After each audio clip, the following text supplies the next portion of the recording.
Саламатсыздар ма балалар?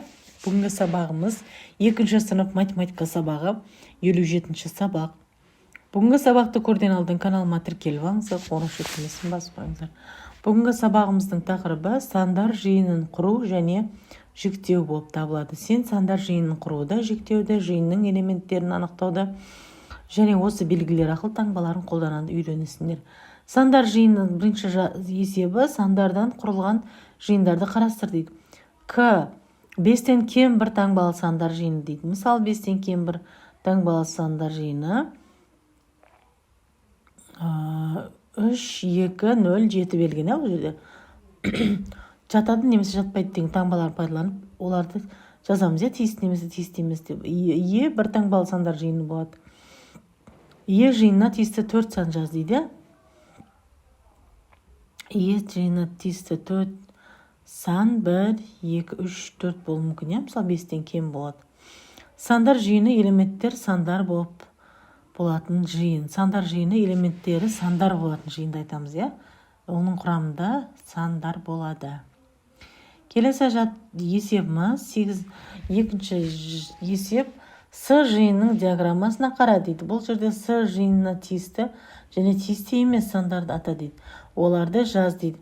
С диаграммасы дегеніміз мынау домалақтың іші болады. Домалақтың ішінде біз диаграмма деп боламыз. Мынаның ішінде жататындар. Мысалы 400, 200, 600, 800 осы С диаграммасына тиісті, С жиынына. Ал тиісті емес сандар бұл мысалы 8, 1000, 45, 90 деген осы сандар тиісті емес сандар болады балалар. Келесі есебіміз 3-ші есеп диаграммаларды салыстыр. Не байқадың дейді. Мысалы М және К жиындарын қалай атауға болады дейді. М жиын, мысалы М жиыны және К жиын деп аламыз. Осы екі жиынның элементтерін жиындарға бөлеміз. Осы екі элементтің жиындарын. Мысалы бірлік жиын, ондық жиын және жүздік жиын деп алсақ болады. Бірлік жиындарға 1, 3 және 5 сандар жатады. Мысалы мына жерде. Ал ондық жиынға 20, 40, 25, 62, 47 ондықтар жатады екен. Ал жүздік жиынға 900, 700 сандары жатады екен балалар. Осы екі жиыннан тағы да 3 жиынды құрастырып алдық балалар элементтерін. Келесі 4-ші есебіміз Т 13-тен кем 2 таңбалы сандар жиыны, О 15-тен кем 2 таңбалы сандар жиыны дейді. Осы екі жиынға да тиісті элементтерді жаз дейді. Т жиынына тиісті элементтер жазамыз, және Т жиынына тиісті емес екі элемент жаз дейді.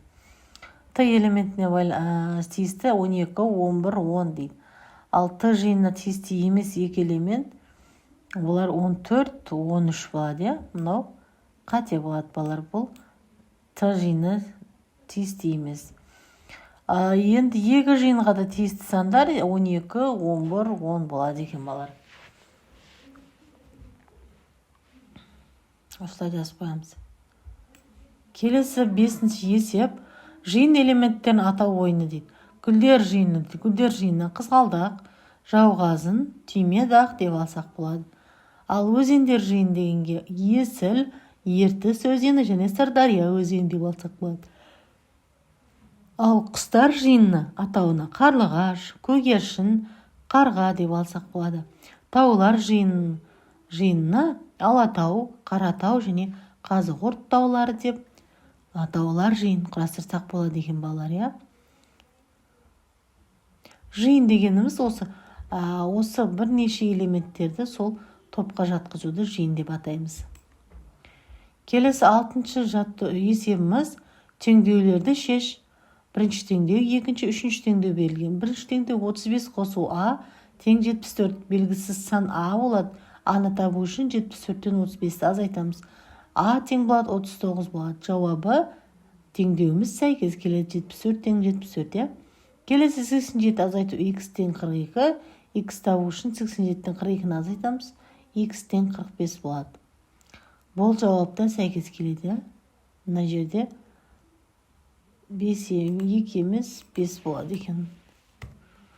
Келесі д азайту 72 тең 18 болады. Д-ны табу үшін 72 18 қосамыз. Д тең 90 болады. 90-нан 72 алса 18, 18 тең 18 теңдеуіміз сол кезде дұрыс болады екен. Келесі есебіміз 7-ші есеп. А және Б жиындарын ата. Осы екі жиынға тиісті не және тиісті емес элементтерді жаз дейді. А жиынына тиісті элементтер мына тұрған не А жиыны 45, 80, 99, 1 екен. Ал Б жиыны дегеніміз мына элементтер домалақтың ішінде, диаграмманың ішінде. А, К, Б, рим цифрымен 1, рим цифрымен 7 және рим цифрымен 12 сандар жатады екен. Ал енді бұл екі Аға да Б-ға да тиісті емес сандар жиыны. Бұл жерде Б, С, 7 және 10 рим цифрымен 10 деген сан жатады екен балар. Осылай жазып қоясыздар жіктеп. Келесі 8-ші есеп. Берілген сандардың арасынан қандай екі санды алып тастағанда қалған сандардың қосындысының мәні 14-ке тең болады дейді. Бұл жерде 9 және 5 санын алып тастағанда 14 шығады. 7-ні қосамыз 6-ға, қосамыз 1-ге тең болады, 14 болады. Мынау 9 саны мынау қажет емес. Мысалы, мынау қажет емес және мынау қажет емес. Одан кейін қалған сандардың барын қосқан кезде 14 шығады. Осылай жазып қоясыздар балалар. Келесі сабақтарда менің каналыма тіркеліп алыңыздар. Келесі сабақтарда қызықты тақырыптар және сабақтар болады. Қоңырауша түймесін басып қойыңыздар. Келесі сабақтарда кездескенше сау сәлеметте болыңыздар.